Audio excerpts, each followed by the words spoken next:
কেউ সড়ক অবরোধ করে। আমার মনে হচ্ছে যে বিএনপির একটি অলিখিত হরতাল চলছে। আজকে শুনলাম নাকি একজনের মনোনয়ন বাতিলও করা হয়েছে।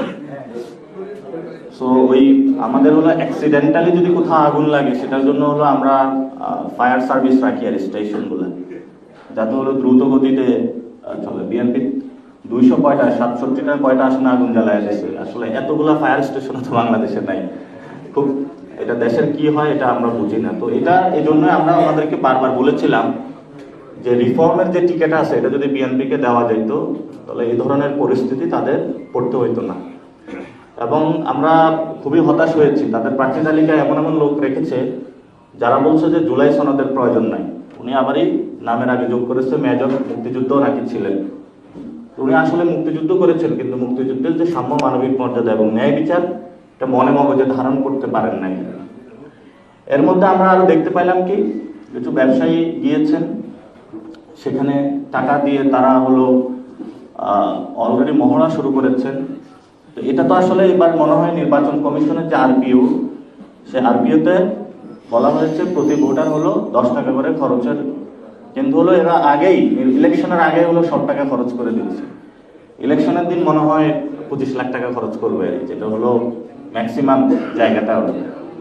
তো সংস্কার আসলে বিএনপি দিয়ে কতটুকু বাস্তবায়ন হবে সেটা আমরা এখনো সন্দিহান।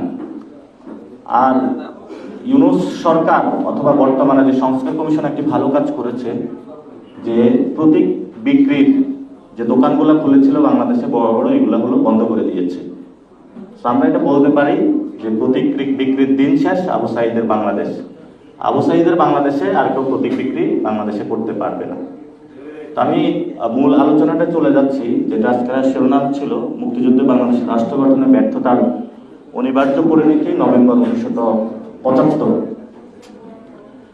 সেটা হলো শেখ মুজিব যখন ক্ষমতা কুক্ষিগত করেছিলেন বাংলাদেশের জনমানুষ থেকে, তার পরবর্তীতে মানুষ আবার নিপীড়িত হয়েও রাজপথে দাঁড়িয়েছে।